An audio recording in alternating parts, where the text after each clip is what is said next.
More than 2 million emergency calls are made every year in Victoria. You're not going to die, mate. You're not going to die. Well done. One call every 12 seconds. Securing the survivor. On the front line, You're with the ambulance. We've got ya. paramedics work around the clock, You're being very, very brave. fighting to save lives. Pass me your hand. It's okay. Cameras capture unguarded moments Doing a good job, buddy. of compassion Hello, look where you are. Is that better? Yeah. Yes. and laughter. We got it. This is not a catastrophe. It's all part of the daily lives Congratulations. of these emergency service heroes. It's Emily Long. I'll look after you, I promise.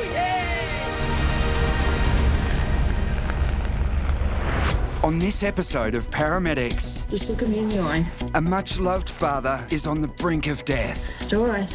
It's all right, Des. Right now, Ken's still extremely unwell. His heart rate's critically low. He's got no blood pressure. So at any time, he could go into cardiac arrest. Ken, we might just push on your chest to get your heart going, okay? An off-duty paramedic has been bitten by a deadly snake and is now stranded in rugged terrain. It's steep country through there. Yeah, mate. Can Matt and the team get one of their own to hospital in time? Brown snakes are one of the most venomous snakes in the world. So if this patient doesn't get medical attention soon, she could die. Very from a survivor book. Do you notice anything a bit different about me? And Mike comes up with a controversial COVID plan. That is so lame. What do you mean? People want to know who you are when we're all masked up. I put a lot of hard work into this badge. If I had a face like that, I would be showing it off. He doesn't want to wear it, but yeah, he's gonna wear it.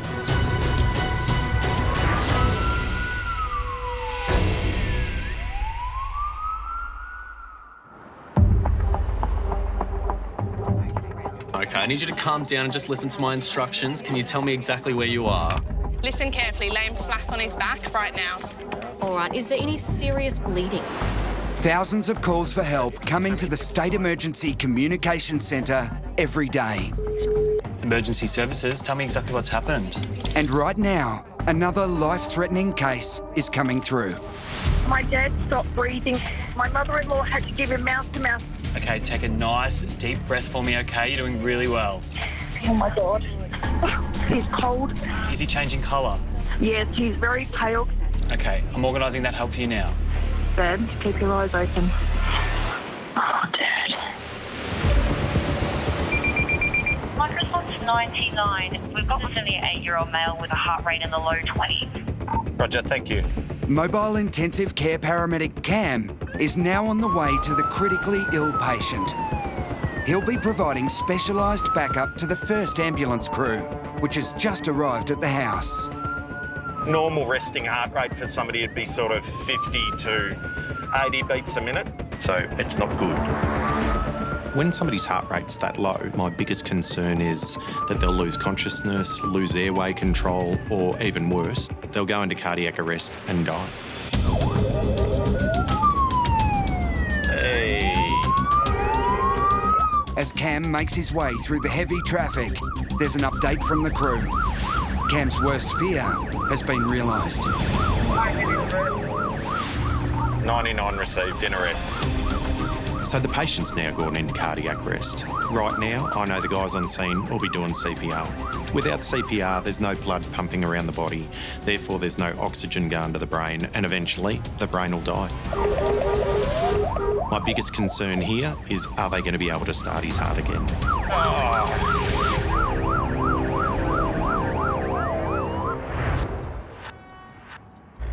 It's been a big year for you. It has been a big year for me, definitely. Back on shift together are long-time friends Leonard and Nat. They're catching up on all the family news. What's been happening with With my man, you and your man? with Adrian. Yeah. We did move in together, so Awesome. it was good. And now you got this kind of almost hybrid composite family. Like this combined Brady Bunch. So now we've got 5 kids, 3 of mine, 2 of his. We've got 2 dogs, all in the one house. It's loud, it's noisy, and it's a lot of fun. Is there room for maybe one more kid to A kind of... 6th child. Well, to kind of, I suppose, almost tie the family together. No, funny you mentioned that. I entertained the thought of having another child, and we did discuss it briefly. It doesn't feel that long ago since Nat was on Jewish Tinder looking for her next partner, and now she's talking about having another kid. I mean, wow, time really does go by quick. So is that a yes? Yeah. You're not sure? No, Adrian booked in for a vasectomy the very next day. Wait, what? I kid you not. The next day? I brought up the subject of having a baby together, and he booked in for a vasectomy. Well, honestly, every time you say that word, vasectomy, yeah, I get a little... You get shivers down there? Yeah, a bit more than shivers. Not tingles. I get this little sharp pain.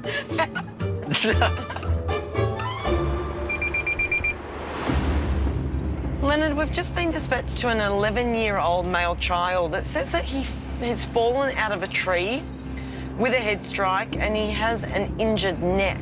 Oh. Every time I get sent to a case involving children, I get a little bit of a sick feeling in my stomach because there's a lot at stake. There's our waiver. And at his age, having severe spinal injuries could be life-changing and catastrophic, not just to him, but for his whole family. Hi, Natalie, Leonard. What's your name? Debbie. Hi, Debbie. Who's this? Oscar. Hey, Oscar. Hi, Oscar. Tell me what you've done today, buddy. I was climbing the tree. Of course you were. And then I fell out. Okay. And I banged my head on a root. On the ground? Yeah.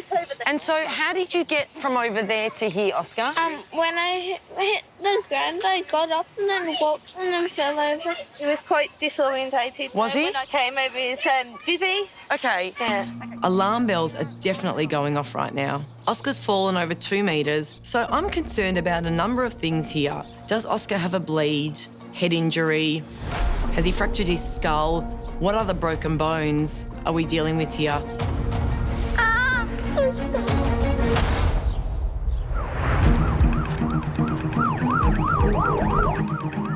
Thank you. In Melbourne's southeast, mobile intensive care paramedic Cam is racing to help a man in cardiac arrest.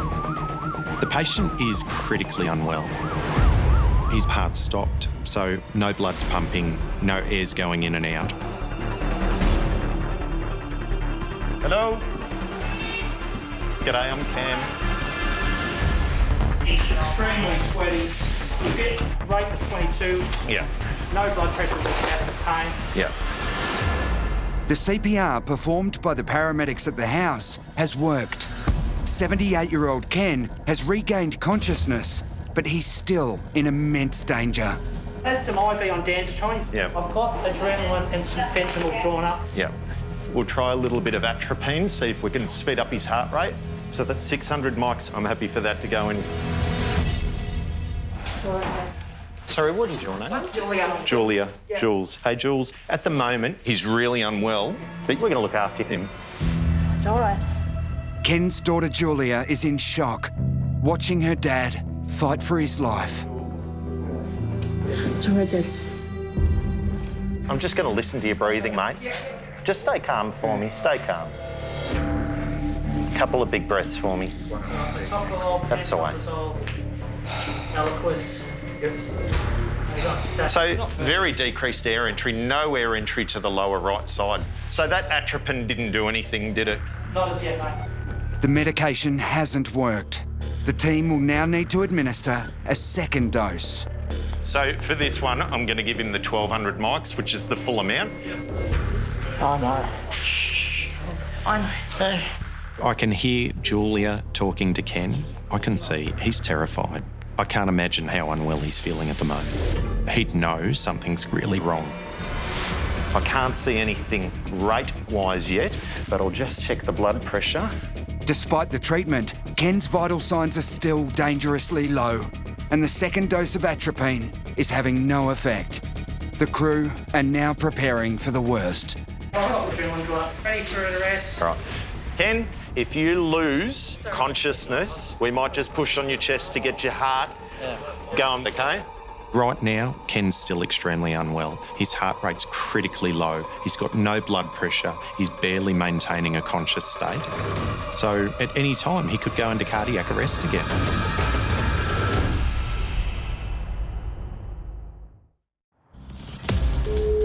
emergency services. Tell me exactly what's happened. At the Emergency Telecommunications Centre, another urgent call for help is coming through. I was walking along a trail when I stepped on a pig's snake and it's eaten me. I've got 2 puncture marks. Okay, and where have you been bitten? On the ankle. The woman was out exercising on a bush track in Hepburn Springs, 100 kilometres northwest of Melbourne. Thames 5, clear for takeoff. We are all set back, doors at 4 o'clock. Flight paramedic Matt is now on the way from the Essendon Air Base. Brown snakes are one of the most venomous snakes in the world. Once the venom gets into your bloodstream and is transported throughout the rest of your body, it affects your breathing, it affects your muscles, but it also affects your blood's ability to clot, so people can start to bleed an awful lot. So we need to attend to snake bite patients very quickly. Thames 5, we're airborne out of Essendon, on our way to Hepburn Springs. How are you feeling? Does the limb feel like it's swelling at all? I think it's starting to swell up. It feels like it's getting tight. I just feel a bit sick. Just panicky, that's all. All right, just be still and wait for help. I'll stay on the phone with you all the way. Yep. I'll need to sort the backpack with a few drugs and then I'll just take some analgesia down, some adrenaline, some bandages. It's steep country through there. Pretty thick bush, isn't it? Yeah, mate.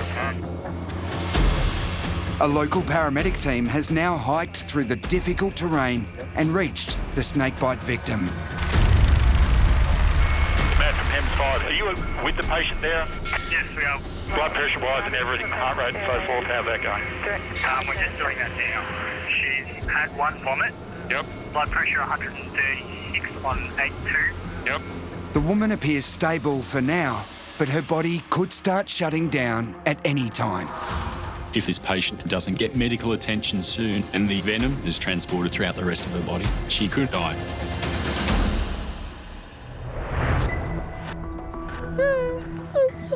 Back in Melbourne, 11-year-old Oscar is in shock after falling out of a tree.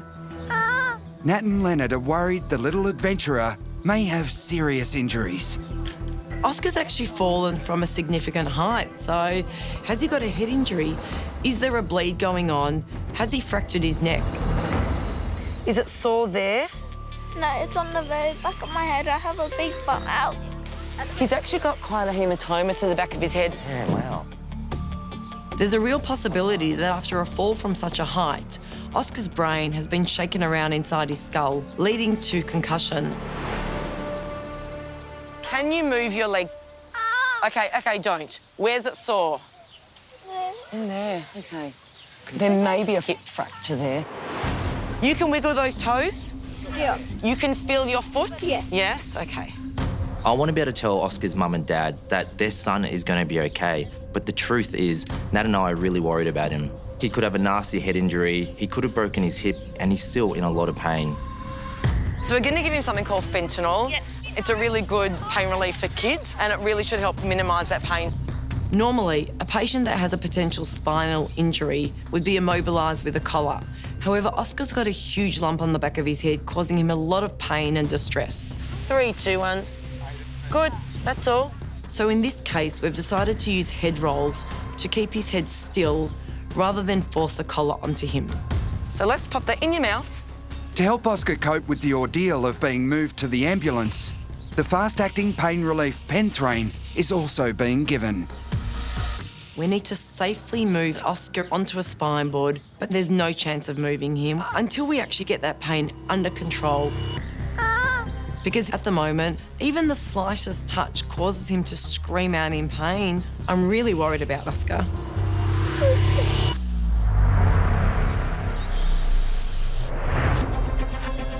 He's so shut down, he's feeling really cold. 78-year-old Ken is fighting for his life after just surviving a cardiac arrest. Cam and a team of paramedics are urgently trying to raise his heart rate and blood pressure with the medication atropine. Can you put another line in the other arm? The worry is, if his vital signs can't be stabilised, the 78-year-old could go back into cardiac arrest. He's still a very low blood pressure, even with his feet elevated. So the second dose of atropines had no effect, but I've been preparing an adrenaline infusion. So it's time to hook that up. Hopefully that will pick up his heart rate and his blood pressure will come up with it. So 5 mics a minute of adrenaline, just softly to see if we get an effect. I can't see anything, but I'll just check the blood pressure. Maybe pop it up to 10. So the adrenaline infusion does nothing. So I'm going to give him a larger dose. But I'm thinking, what am I going to do if this doesn't work? It's all right. It's all right, Dad. Julia knows she could be losing her beloved dad. My dad is amazing. He is a very generous person. He's a very kind person. My mum's got multiple sclerosis and he's been her carer for years. Just look at me in the eye. Yeah. He's always been in a caring role. Yeah. He's just been an amazing dad. Oh, nice and warm.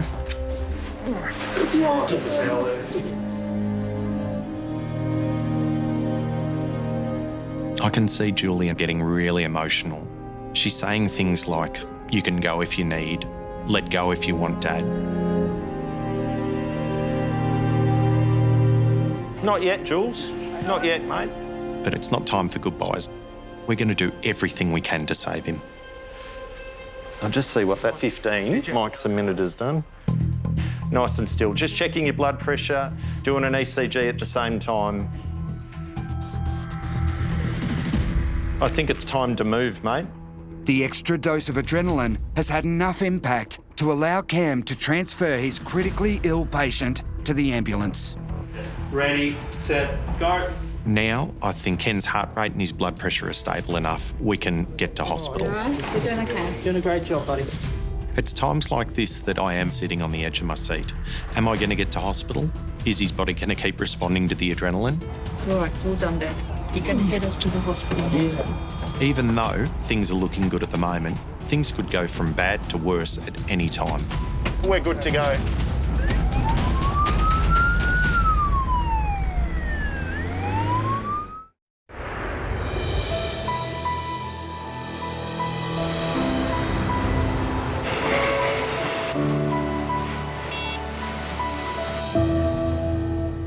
Foxy?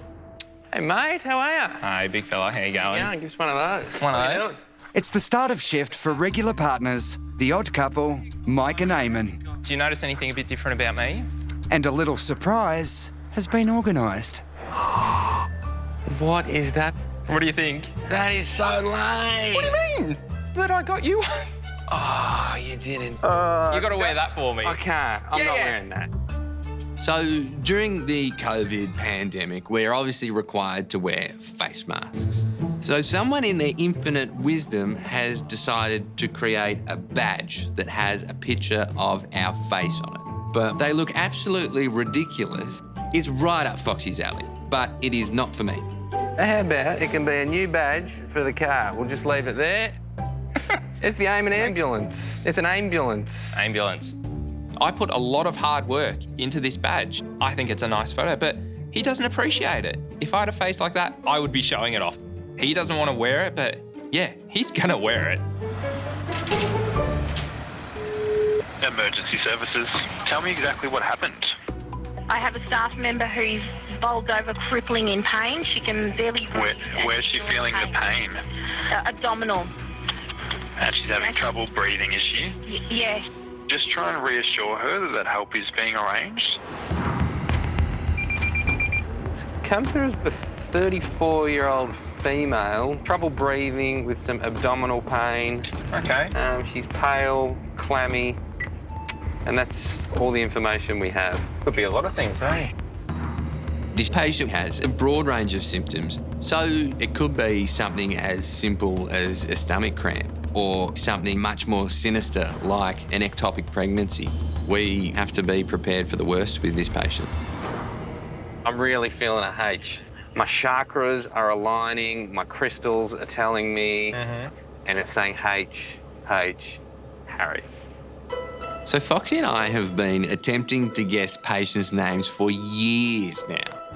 Hundreds of times I've had this feeling, and not once Have we got a patient's name right? I'm actually getting a very different vibe. I'm getting a name with a double L in it. I'm thinking Chantel. All right, Chantel. It's now code 1. Right. Well, hopefully her name's still Harriet. So this job gets upgraded to a code 1, which means lights and sirens. So something has changed. Here we go, straight ahead. The patient's probably deteriorating and we need to get there quickly. Hello. Hello, my name's Eamon. I've got Mike. Hi there. Oh. What's your name? Bow. Not today. What's happening, Dale? Oh. I've got endo. You got endometriosis? Okay. It just really hurt me out of nowhere. The intensity is pretty bad. The intensity's much. Do you have any other sort of associated symptoms? Any sort of nausea? It's really bad nausea. All right. Any chance that you're pregnant? No. All right. Have you had any ectopic pregnancies in the past? No. Carly Ann can hardly speak. She's in a huge amount of pain. She tells us that it's a flare-up of her endometriosis, which is an incredibly painful condition in which the lining of their uterus starts to grow outside of the uterus. Temps 36.9, BP 114.83. Okay. Do you think you'll be able to take a seat for me? Endometriosis affects more than 800,000 Australian women, more than 11% of the female population. There you go, that's what you look like. Tragically, the chronic condition can also cause infertility. I can't fix Carly Ann's endometriosis, but what I can fix is the pain that she's in. So this is ketamine. It's a spray in the nostril.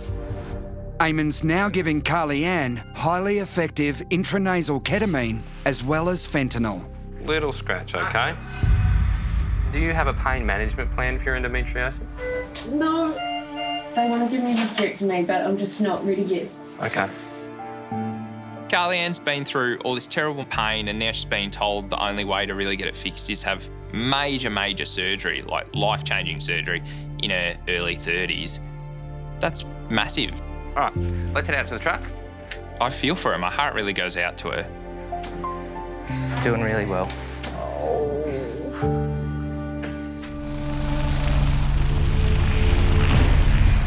Okay, they should be in this area here at 3 o'clock now. Can you see the ambos on the ground there? I see that, yep, I see the scene, mate. 100 kilometres away, northwest of Melbourne, flight paramedic Matt and the air ambulance team are under pressure to rescue a 31-year-old woman who's been bitten by a lethal brown snake. A local ambulance crew is now with the patient, but it took them over an hour to hike in on the rugged bush track. M5, we're overhead at scene at the moment. What's the likelihood of getting them out? It's very unsafe for us to walk around. You're bouncing around a lot. How long would it take to walk around? 45 minutes to an hour, probably. So the crew on the ground are informing us that it's going to take a long time to get the patient out over unsteady ground. And the concern with that is after you've been bitten by a snake, you want to try and stop the venom moving around the body. So you want to keep the patient nice and still as much as you can. Ideally, you would winch her out. If there's no other option, then we can do it, but it is a last resort, mate. Right door is coming back.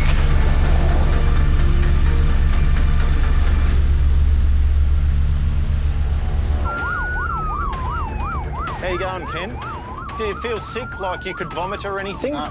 I'll just check that BP again. Intensive care paramedic Cam is on his way to hospital with 78-year-old Ken. After his heart rate and blood pressure dropped dangerously low, Ken went into cardiac arrest. 132 on 62, heart rate 66. Cam and Micah paramedic Brett are running an adrenaline infusion to try to keep Ken's blood pressure and heart rate stable. You still got those shakes, Ken? Yeah. Still, I'd say it's a byproduct of that medicine to keep your heart beating the way that it should. These drives into hospital are tricky. You never want to let your guard down, just in case things change. I'm sure Julia will be close behind us. She shouldn't be too far. Ken's distressed daughter Julia is following the ambulance to hospital. My dad just means so much to me. So knowing that this could be the end, it's the hardest thing ever. I just can't imagine life without Dad. I love him to pieces. Hey, Ken, I'm just going to pop another tiny needle in the back of your hand here. It just goes to show how fragile life can be. As a paramedic, you see life, you see death, and you see people die before their time. Makes you really realise how important sharing experiences with family and friends is. Never take it for granted. So we're here, Ken. Okay, nice and easy. So now we're at hospital, I'm able to breathe a little bit easier, but I don't know what's going to happen from here. He could stop responding to the adrenaline. We're still not out of the woods. Resus 1.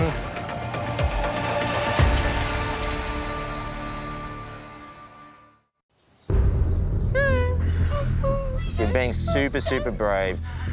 You're in safe hands, OK? You've got Mum here. It's okay.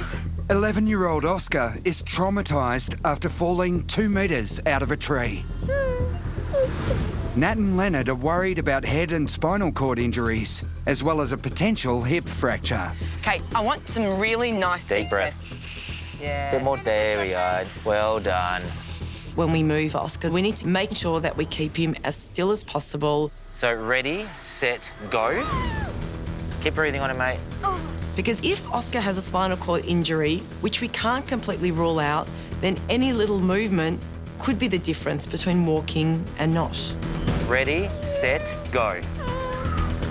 Okay.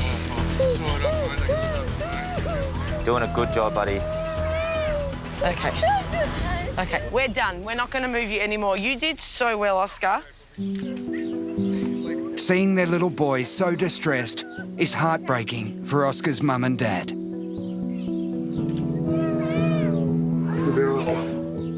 The idea of he's in that much pain, it's awful. It's my best mate. Yeah, absolutely helpless you feel because you just want to do something. It's like, I mean, if I could just pick him up and run to the hospital with a kid, I would, but you just got to wait and just hope for the best. Now, mate, I'm just going to put a little bit of tape just across your forehead. Is that all right? Due to the large bump on the back of Oscar's head, Nat and Leonard have been forced to use head rolls, not a collar, to keep the little boy immobilised. We're gonna never come to this tree again, dude. So he's had 50 mics of fentanyl. Yes. He's had 3 mils of methoxy, and now we're going to go 4 milligrams of Ondans. And you've checked contras, haven't you? I checked all contras. Yeah. Yeah, all good. So contra would be a reason why we wouldn't give you a medication. It's called a contraindication. That's a really good question, actually. Okay. That is a very good question. I don't think I've ever had anyone ask me, what is a contra? And that goes for all my adult patients. So we might have a future paramedic on our hands. It's pretty cute. How are you going there, Oscar? You okay? As good as can be, yeah? You're actually doing really well. You're hungry, are you? Should we do drive-through on the way? Drive-through Macca's? Drive-through Macca's? Should we pick up some Macca's on the way? Yeah. Yeah? Okay. Are you joking? I am joking. What is it with sick kids and food? You know, they start to think about what they're going to get for dinner when they're sick, and I'm just thinking about, let's get you to hospital, buddy. Nat and Leonard have done their job, helping Oscar forget about his pain. Just keep that neck and head nice and still. You're doing a fantastic job. But Mum Debbie won't relax until she knows her son will be able to make a full recovery from his thrill-seeker fall. Mum's coming in with us, okay, Oscar? Good boy. I'm really hopeful that Oscar hasn't suffered any major damage, but until those scans and x-rays are completed, we just don't know how serious his injuries are. Mum will be here every step of the way.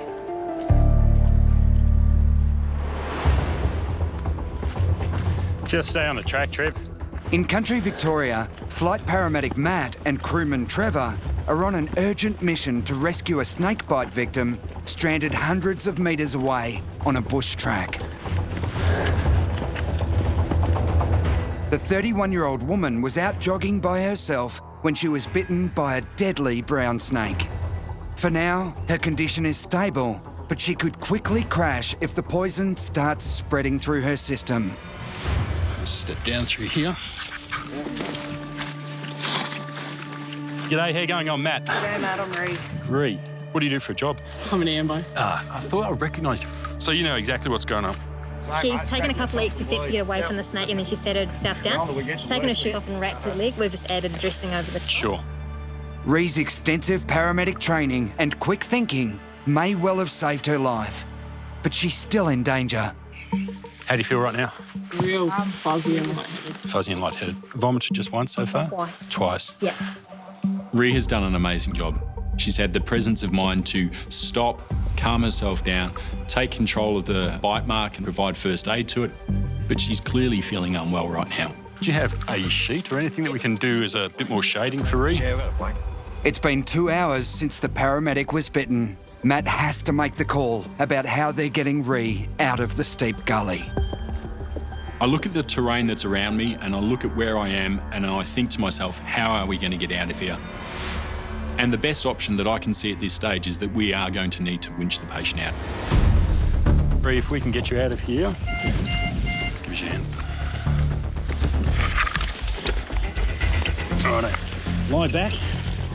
Have that arm through there. Righto. The helicopter will be overhead in a couple of minutes. Okay, 1, 2, 3. The hoist is now on, mate. Roger that. Set in the back, set for lift. Copy, and coming up. Roger. And mains are just coming through now. Tail is clear. Over, mate. Sounds like they're up.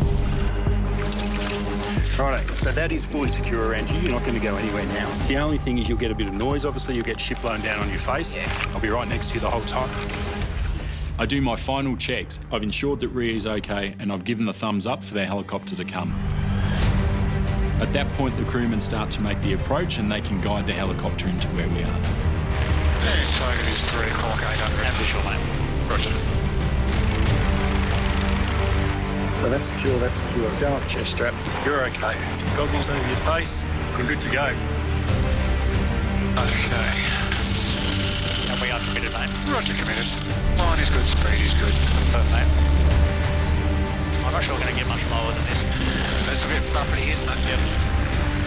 When you are standing and waiting for the helicopter to come to you, it is an amazing view.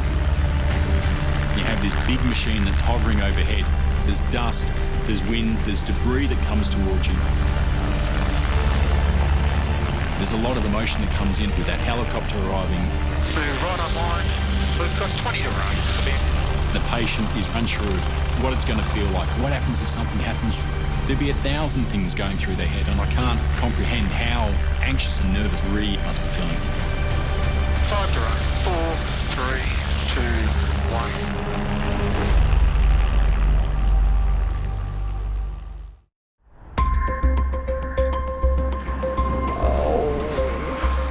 1. Little bump here. 34-year-old Carly Ann is on the way to hospital after being struck down by an excruciating case of endometriosis. All right. The chronic condition can cause infertility, and some women take the extreme measure of having a hysterectomy to stop the pain. Honestly, I wish I was born with a penis so much. Look, there's some perks, I'm not gonna lie. There's a lot of perks. Let's be honest, I can't imagine the sort of stuff that she and other women go through. They deserve some serious kudos. Fentanyl and the highly effective ketamine are starting to help Carly Ann cope with her agonising stomach cramps. She's even started noticing Eamon's new badge.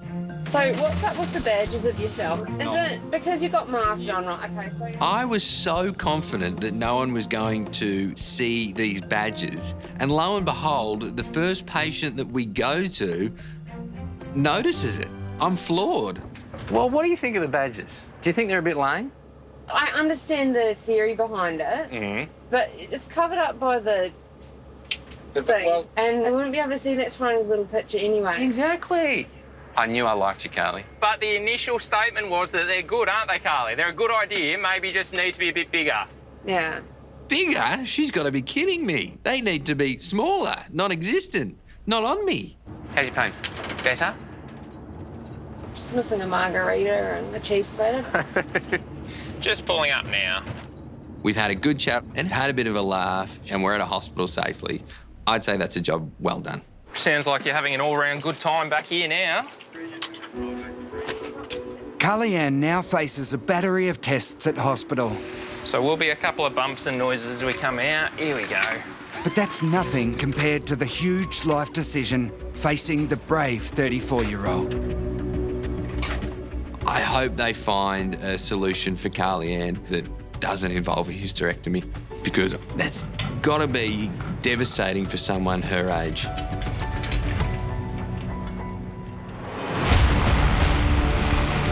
Line and speed is good. Copy that.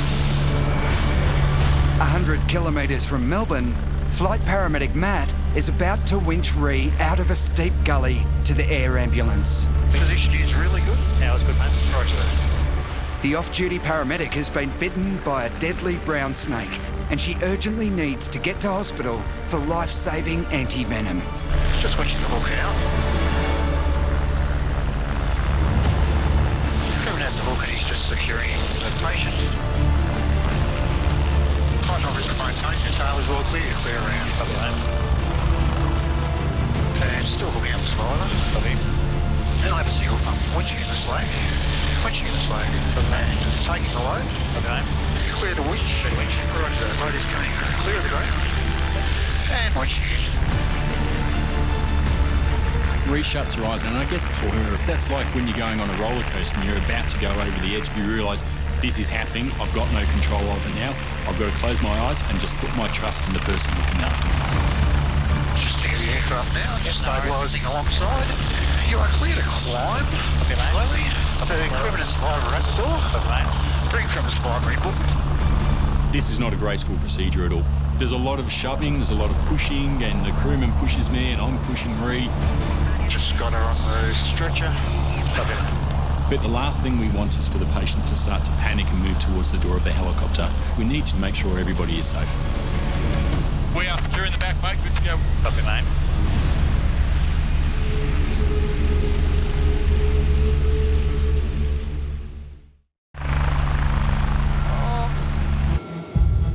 Off-duty paramedic Ree is being emergency airlifted to the Royal Melbourne Hospital for life-saving anti-venom. Do you feel sick? A little bit. And pain-wise now? It's like a burning. In your leg? Yep. Okay. And a bit of a headache. A bit of a headache. And nausea? Yeah. Might just draw up some more fentanyl for you. Ree has pain in her leg where she has been bitten. My concerns at this stage are, how is she going to go from here? Is she going to get worse? Is there going to be more venom that is released throughout her body and she will develop further symptoms? I don't know at this stage. For Ree, the significance of what's happened today is starting to sink in. Bloody hell. This is not how the day was supposed to go. No. Did you see the snake, obviously? A big, dirty... Bastard. Was it a big one, was it? Yeah. See how I missed him? Yeah. Most paramedics are very resilient and very strong. And Ree is clearly displaying that. She's tolerating this like a real trooper, so she's done extremely well. That pain's starting to creep up again. Is it? Yeah. With the Royal Melbourne Hospital now in sight, emergency doctors are on standby to administer the snake anti-venom. And committed, mate. Roger. And coming down, mate. Roger. So although Ree is clinically stable, the next 12 to 24 hours are the critical time for her.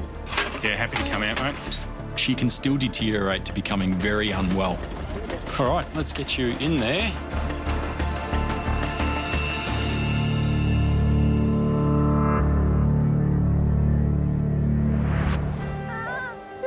Six weeks ago, Oscar fell 2 metres out of a tree, landing on his head. He's actually got quite a hematoma to the back of his head. Yeah, wow. But after giving his parents the fright of their lives,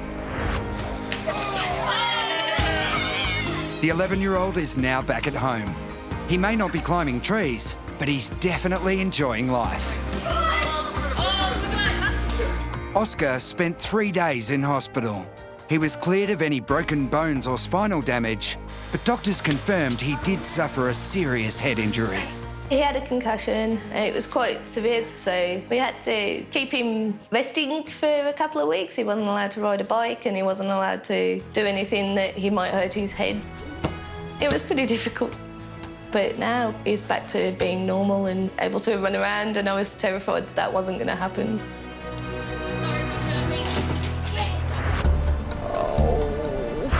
As for endometriosis patient Carly Ann, she spent 2 days in hospital. The 34-year-old is booked in for surgery and is hoping it'll help keep the debilitating condition under control for the next few years. How's your pain? Better? Carly Ann is still deciding about a hysterectomy. Just got you the hook out. 31-year-old Ree was winched out of a treacherous gully after being bitten on the leg by a deadly brown snake. Bring from his primary book. The paramedics spent 2 nights in hospital. To be certain, doctors gave her both brown and tiger snake anti-venom. So that should neutralise any of the toxin that's been absorbed into the bloodstream.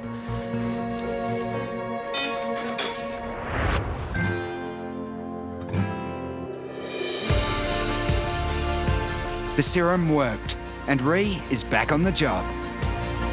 While she's still suffering from nausea and headaches, the paramedic is grateful for the lifesavers who came to her rescue. I've got the most amazing colleagues in the world. I've got so much respect, and I'm so thankful for everything they did that day.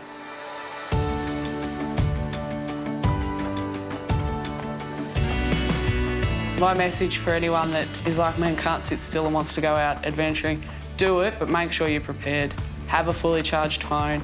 Learn how to use your GPS coordinates and do your basic first aid, because it will save your life one day.